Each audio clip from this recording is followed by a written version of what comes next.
Boa tarde a todos. Hoje é 1º de maio e eu tenho dois assuntos que eu gostaria de comentar agora. O primeiro deles é o caso da Venezuela e a intervenção do Brasil. O presidente Bolsonaro já se manifestou diversas vezes, quando ele é perguntado pela imprensa, se o Brasil deve intervir militarmente na Venezuela ou não. Ele disse sempre que não, porque a nossa Constituição traz como princípio nas relações internacionais a não intervenção, a autodeterminação dos povos e a não intervenção. Então, a neutralidade do Brasil frente aos problemas da Venezuela ele se torna para nós uma verdadeira punição. Nós estamos pagando um alto preço por essa ditadura da Venezuela que foi financiada pelo PT, pelo Foro de São Paulo, pelo seu Lula, pelo seu Fidel Castro, com dinheiro nosso roubado do Brasil através via BNDES.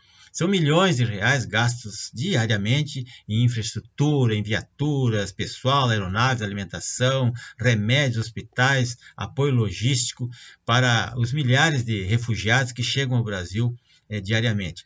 Nós temos problemas demais aqui no Brasil, 14 ou 15 milhões de desempregados, estados aí com grandes problemas de pobreza e desemprego, falta de infraestrutura.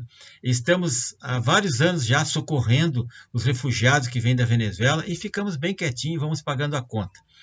Só porque o seu Rodrigo Maia, o seu Alcolumbre são contra a Lava Jato ou porque não querem dar apoio ao presidente, isso aí é um problema de todos nós, isso aí está saindo do bolso do povo brasileiro. E o PT sempre quis transformar o Brasil numa ditadura miserável, autoritária, comunista e sangrenta, igual a essa que está acontecendo na Venezuela agora.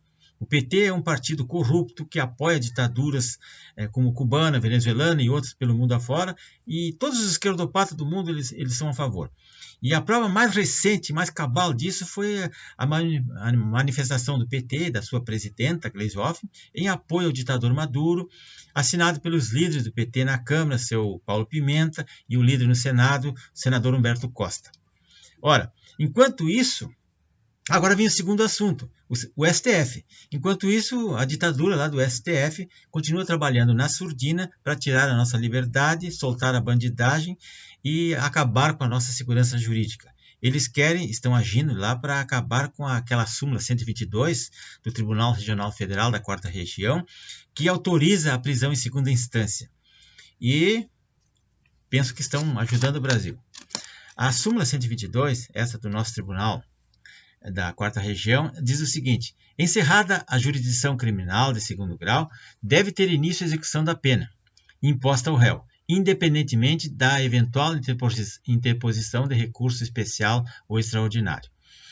Então essa súmula 122 ela vem junto com outras duas súmulas também que ajudam a corroborar isto. A 124 diz que o habeas corpus não pode ser utilizado como substitutivo do recurso próprio, salvo em caso de flagrante ilegalidade.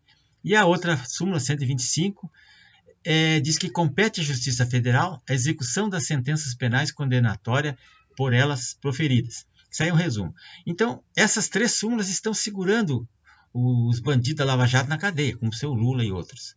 À medida que derrubarem a prisão em segunda instância, esse pessoal fica livre e continuam roubando. Porque eles são psicopatas e vão continuar roubando. Então, em 2006, o plenário do STF já havia decidido por um placar de 5-4 pela prisão em segunda instância. Agora o STF trabalha de novo em silêncio para mudar esse entendimento e favorecendo os bandidos de colarinho branco, só os ricos, os enrolados na Lava Jato e principalmente o seu ladrão Lula e seus parceiros. Então cabe explicar hermeneuticamente aqui, bem simplesmente, sem juridiquês, o que significa isso. A Constituição, em seu artigo 5º, lá onde diz sobre os direitos e garantias fundamentais, diz que todos são iguais perante a lei, que não é verdade, e sem distinção de qualquer natureza.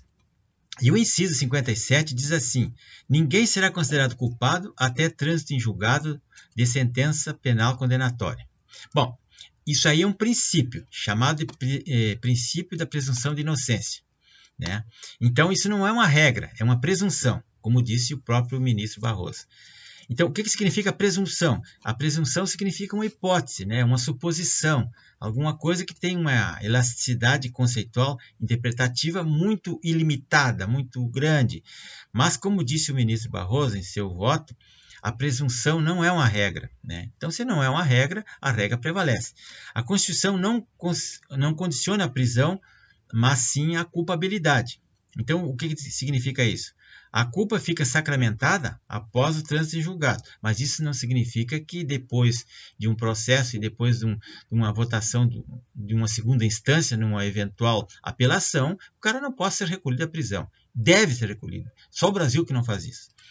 Se a presunção de inocência fosse a regra, seria impossível mesmo até a prisão preventiva, né? Seria impossível, mas não é. Mas, quando há a materialidade do crime, quando há sobejamente comprovada a autoria, não há como não cumprir uma pena a partir do julgamento da apelação.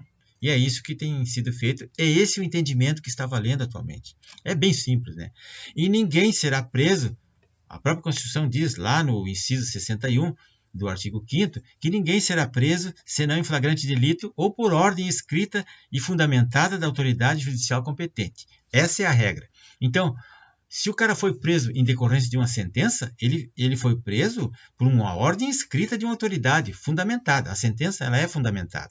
Então, esse mimimi que esses caras querem aí, esses esquerdopatas, essas ideologias que tem aí para defender a bandidagem, uma corte que trabalha para defender os políticos enrolados, eles querem mudar uma jurisprudência. Não se muda uma jurisprudência, a não ser que fundamente justifique. Porque, como eu disse, presunção é uma coisa, né, e a regra é outra coisa. Isso foi que foi fundamentado e votado por 5 juízes em 2016. E agora o STF quer mudar a todo custo. Pessoal, se você gostou desse vídeo, se inscreva no meu canal, César Ramos Dextravox, curta, aperte ali o sininho para ser notificado cada vez que eu publicar um vídeo novo. E ajude a levar essas ideias para frente, porque não existem quase canais de direita que estejam defendendo o nosso governo. A situação está muito caótica, nós temos que agir, nos unir. Obrigado a todos.